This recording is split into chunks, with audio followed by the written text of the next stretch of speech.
Olá a todos, aqui é o Dr. Juliano de Henrique Mello, advogado criminalista, e eu gostaria de, através desse vídeo, repudiar a postura dos jornalistas Mauro César Pereira, que trabalha hoje na Jovem Pan, André Rizek, que trabalha na Sport TV, e Ana Thaís Matos, que eu não sei exatamente aonde trabalha. Por qual motivo? Por conta da postura deles no caso Cuca, que vem sendo bastante explorado, bastante comentado nos veículos de comunicação. Primeiramente, o jornalista Mauro César Pereira. Nas análises que ele fez nos últimos dias a respeito desse caso, ele não se limitou a simplesmente dar informações ou divulgar informações, mas ele também avançou o sinal no sentido de fazer críticas sobre o prisma da análise, sobre o disfarce de análise e ditar comportamentos. Explico. As informações do caso Cuca eu já mencionei aqui mesmo nesse canal, no último vídeo que eu fiz a respeito dessa situação. O último vídeo que eu lancei nesse canal você pode assistir. Eu posso até deixar aqui nos cards também, aqui acima, para que você possa assistir depois que a gente terminar aqui. São muitas informações ao mesmo tempo, muitas informações desencontradas, muitas informações sem provas, tanto de um lado como do outro. As pessoas vão falando, são várias versões. Logo, isso precisa fazer com que todo mundo que escute a respeito do caso não se precipite em ter opinião, em dar opinião. Tenha um pouco de calma, respire um pouco, porque pode ser que você esteja enxergando na sua cabeça uma realidade que não é a realidade. Você tem ali uma versão, uma ficção na sua cabeça, e os fatos podem ser e até mostrar-se ser diferentes daquilo que você imagina. Então, em relação a isso, por exemplo, o Mauro César Pereira, ele cometeu falhas graves na análise desse caso. Por exemplo, quando foi falado que um jornalista do UOL, buscando a informação, investigação jornalística a respeito do assunto, ele teria entrado em contato com não sei se é a Suprema Corte ou o tribunal respectivo de justiça na Suíça, para requisitar informações a respeito desse caso, e foi informado a ele que a justiça não poderia dar informações porque o caso estava resguardado pelo sigilo. Isso já devia fazer com que a gente parasse um pouquinho. Opa, está em sigilo. Ou seja, não vamos saber o que efetivamente, em detalhes, né? Quando um caso está em sigilo, normalmente a gente tem acesso apenas ao dispositivo da sentença. Isso todo mundo já sabe, qual foi a pena aplicada, qual foi o artigo em que os condenados foram incursos, etc. Agora, os termos, os elementos de prova, as alegações do Cuca de que ele não se defendeu, de que ele foi condenado à revelia, de que ele não foi reconhecido pela vítima por 3 ocasiões, por 3 vezes ele não foi reconhecido pela vítima, etc, etc, etc.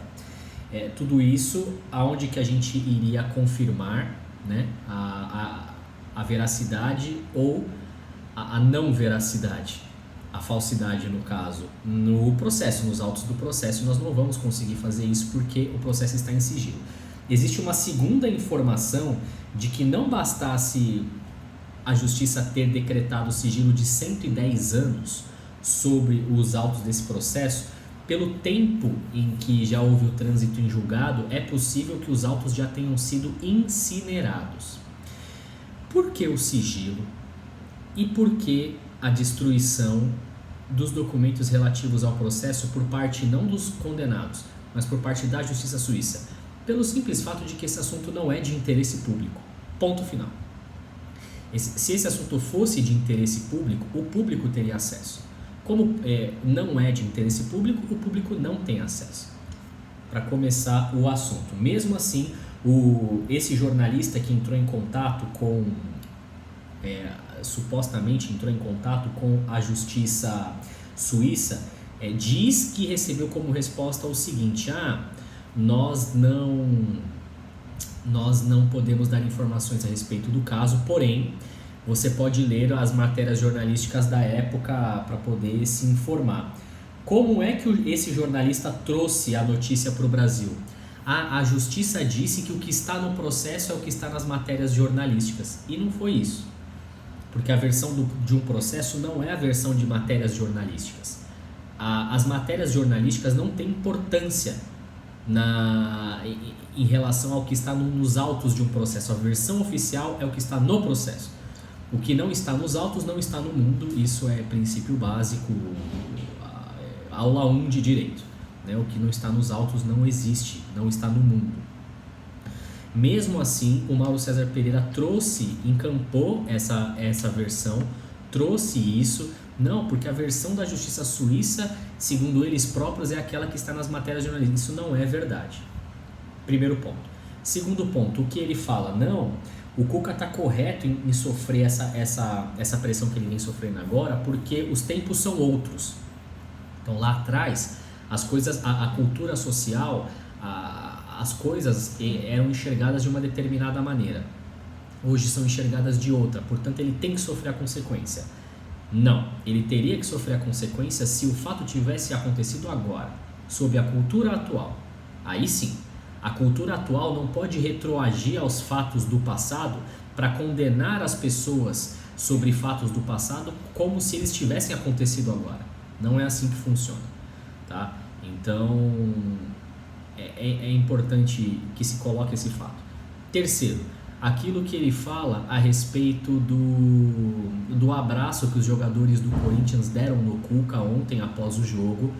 Eles já sabiam que ele estava indo embora, né? E aí eles se despediram dele no campo. Eles dedicaram a vitória a ele, demonstraram ali solidariedade pela situação que ele vem enfrentando, abraçaram ele ali. E o Mauro César Pereira disse: esse aí é o abraço da vergonha. Não, isso não é jornalismo. Isso é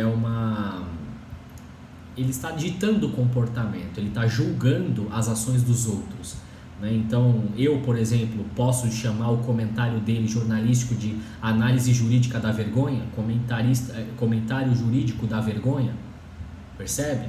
Então a gente vive num país onde jornalistas se acham todos poderosos, né? Eles acham que eles têm assim, pelo fato de eles terem um microfone na mão, pelo fato de eles terem tanto espaço, pelo fato de eles terem tanto acesso, pelo fato de eles terem audiência, né? Eles se acham muitas vezes na autoridade de ditar comportamentos, de julgar pessoas, de adjetivar determinadas situações.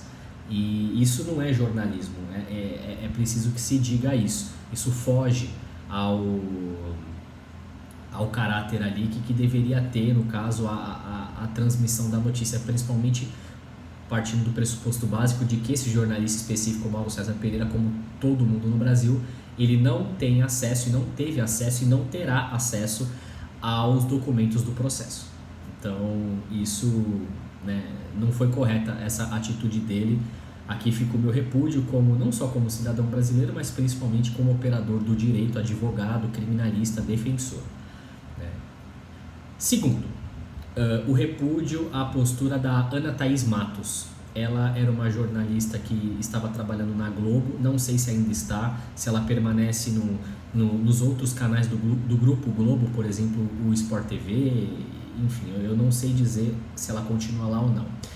Porque, primeiro, ela tem batido forte nessa questão, tem se manifestado de uma maneira bastante assintosa, e aí vale para ela o que eu falei também em relação ao Mauro César Pereira, mas teve um vídeo específico onde as pessoas estão comentando alguma questão a respeito do Cuca, que era sobre ele ter trabalhado no Atlético Mineiro e ele ter saído do Atlético Mineiro e ter meio que sumido dos holofotes, não ter assumido um outro trabalho, não ter continuado no palco para poder pleitear uma vaga à seleção brasileira.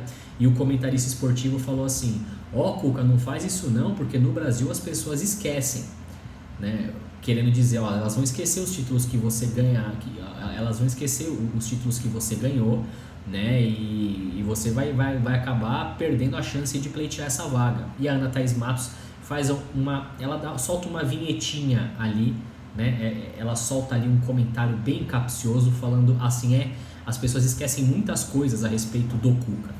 Veja, eu quero repudiar essa postura. Por quê? Porque ainda que o Cuca tenha sido, naquele fato, esse monstro que as pessoas acham que ele foi, nós não sabemos. Pode ser que sim, pode ser que não. Nós não sabemos. E quando nós não sabemos, a dúvida, ela sempre trabalha em benefício do acusado, do réu. Esse é princípio básico. Mas ainda que ele tenha sido esse monstro todo, a extinção da punibilidade do Cuca em relação a esse caso se deu em 2004, há 19 anos, quase 20 anos. De modo que isso que a Ana Thaís Matos lamenta as pessoas esquecem muitas coisas a respeito do Cuca, querendo se referir a isso. O que ela acha que seria correto? Que as pessoas jamais esquecessem o que aconteceu? Não, ela está errada. As pessoas não só podem, como devem esquecer o que aconteceu. Porque a punibilidade já foi extinta, o processo já é findo, não há mais o que se remexer em torno desse assunto, portanto, deve-se colocar uma pedra em cima. A pessoa não pode ser submetida, nem por parte do Estado, nem por parte de ninguém, a uma pena perpétua.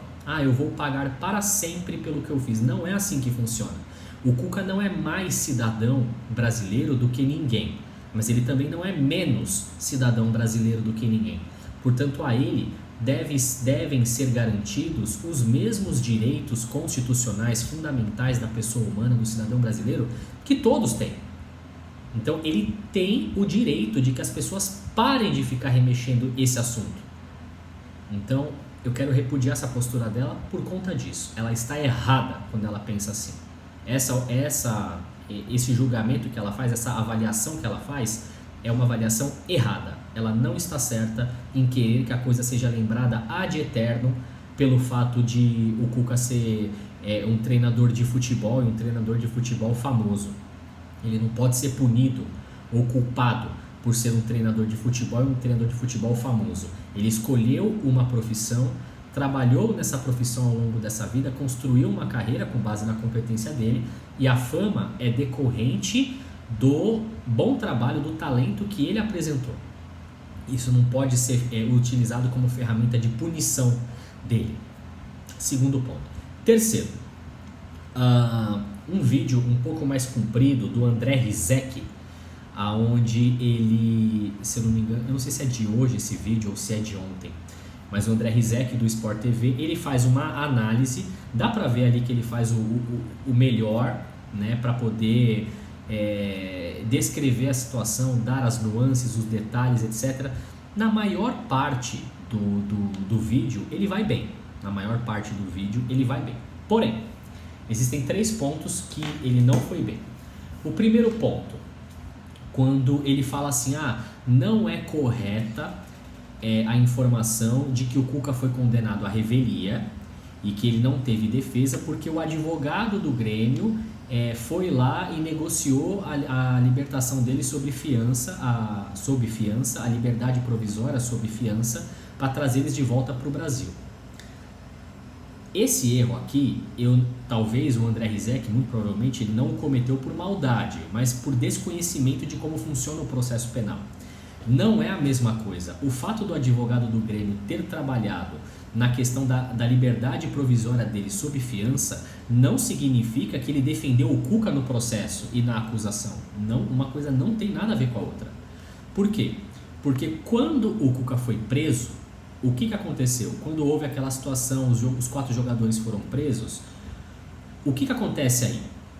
Dá-se início a um inquérito policial, não tem processo ainda, tem um inquérito policial, uma investigação policial. Depois de finda a investigação policial, concluído o inquérito policial, o delegado ele apresenta as informações que ele colheu para o promotor de justiça. O promotor de justiça ele vai e oferece a denúncia. O juiz do caso recebe a denúncia e manda citar o acusado para que ele se defenda. Com a aceitação da denúncia, aí sim começa o processo. Percebe? Então, são duas coisas diferentes. Defender no caso da liberdade provisória, para que a pessoa receba a liberdade provisória sob fiança, não significa defender a pessoa no processo. São duas contratações diferentes, são dois trabalhos diferentes, são dois procedimentos diferentes. Um é administrativo, inquisitorial, o outro é judicial. Então, assim, são duas coisas, são dois serviços distintos. O fato do advogado ter trabalhado em um não significa que ele trabalhou no outro.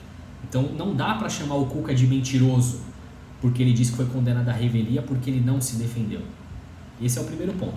Mas vamos dar o benefício da dúvida de que o André Rizek, ele, por não ser da área jurídica, ele não conhece essa distinção. Então, vá lá, isso aí passa. Mas, obviamente, a informação mais precisa ser dada e a correção da informação precisa ser reposta, o que nós tentamos fazer aqui. Segundo ponto, aí já é mais complicado. Veja, ele fala assim, o Cuca tem que falar. Porque para parar com esse rebuliço, ele tem que falar. Errado. O Cuca não tem que falar. Ele vai falar agora e contratou advogado porque ele quis, né? Porque ele tem a intenção de limpar o nome dele, ele tem a intenção de processar pessoas que falaram algumas coisas pesadas a respeito dele, pessoas que inclusive trouxeram esse assunto para a família dele, atacando, ameaçando em rede social e etc. Mas ele não era obrigado a fazer isso. O Cuca não deve nenhuma explicação a respeito desse caso, pelo simples fato de que a punibilidade dele já foi extinta em 2004, 19 anos atrás, quase 20 anos atrás. Ou seja, Zé Finil, assunto encerrado, finish, pedra em cima. E aí sim me pareceu um pouco de maldade. Por quê? Porque o André Rizek, ele falou assim, não, as pessoas estão falando, nós falamos, mas assim, os autos estão em segredo de justiça. É possível que eles já tenham sido até incinerados, ou seja, nós nunca saberemos o que está no processo. Então, assim, a gente vai continuar falando aqui até que o Cuca venha e esclareça e conte tudo o que aconteceu. Não, isso é chantagem. O que o André Rizek está fazendo através desse comentário, se ele percebeu ou não, é outros 500. Mas pode ser compreendido como uma forma de chantagem. Porque ele é um jornalista, ele vive da informação, ele vive da audiência. A informação que mais dá audiência, que mais dá lucro para os veículos de comunicação e, consequentemente, para os jornalistas, são as informações polêmicas. E o que ele está fazendo? Ele está tentando arrancar do Cuca essa informação exclusiva. Cuca, você tem que vir a público e falar, porque senão a gente vai continuar falando. Não, você jornalista, devia parar de falar sobre isso. E não tentar chantagear o Cuca. A menos que você venha e dê uma exclusiva e revele todos os detalhes e abra essa caixa de Pandora, já que nós não vamos conseguir gerar conteúdo e monetizar reportagens e tal com os autos do processo, porque eles são sigilosos e talvez nem existam mais porque podem ter sido incinerados, então você tem que nos dar isso. Do contrário, se você não fizer isso, nós vamos continuar falando e vamos continuar aqui na sua reputação, Tá certo isso? Isso é chantagem. Isso não está correto. O Cuca não tem nenhuma obrigação de falar sobre isso e o jornalista tem a obrigação de parar de falar sobre isso dessa forma, porque não se trata de informação de interesse público. O processo já ele é sigiloso, ele já é findo, sigiloso. Os autos talvez já nem existam mais, possam ter sido incinerados. E a punibilidade do condenado foi extinta há 19 anos. 19 anos. Para você ter uma ideia, o Código Penal e o Código de Processo Penal no Brasil, ele prevê o seguinte: quando uma pessoa tem a punibilidade extinta, passados 2 anos, todas as informações criminais dela devem ser ocultadas. Sabe qual é a única pessoa no mundo, segundo a lei brasileira, Código Penal e Código de Processo Penal, que poderá ter acesso a essas informações pretéritas sobre o passado criminal de uma pessoa? É um juiz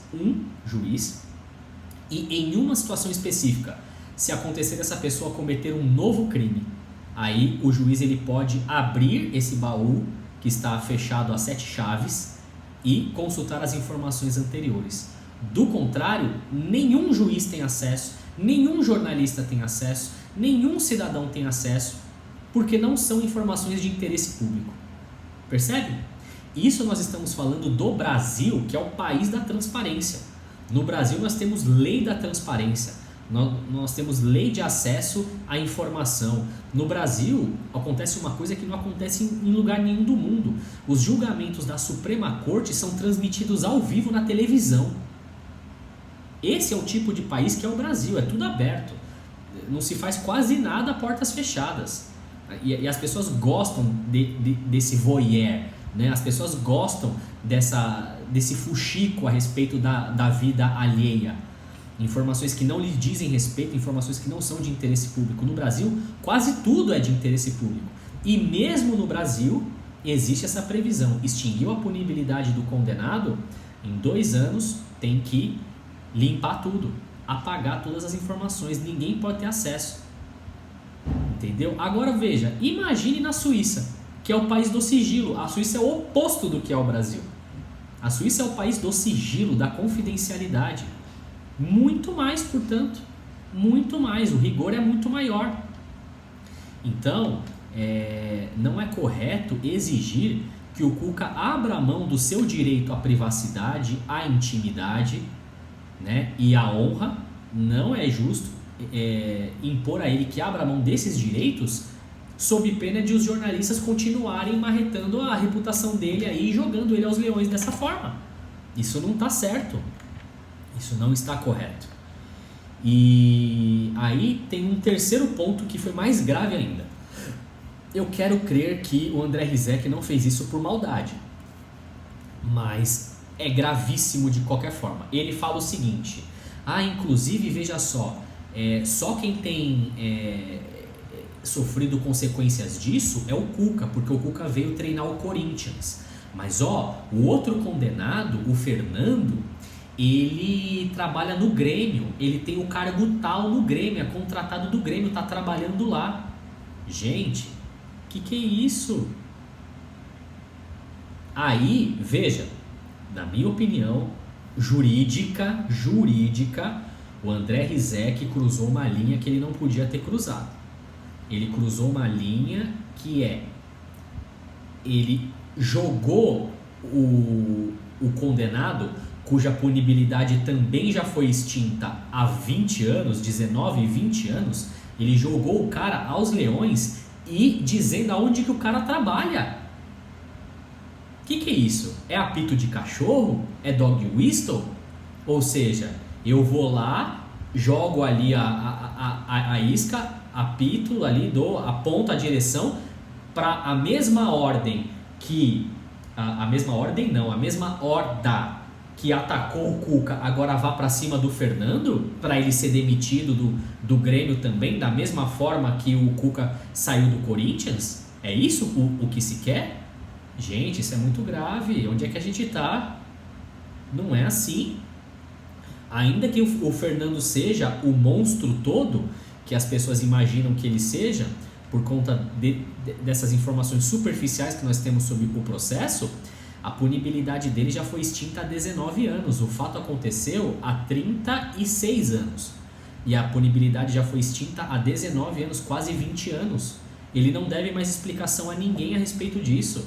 Ele não tem nenhuma obrigação de sofrer, de aceitar sofrer nenhum tipo de pressão social, pressão pública ou constrangimento a respeito disso. Ele não tem que responder sobre isso mais.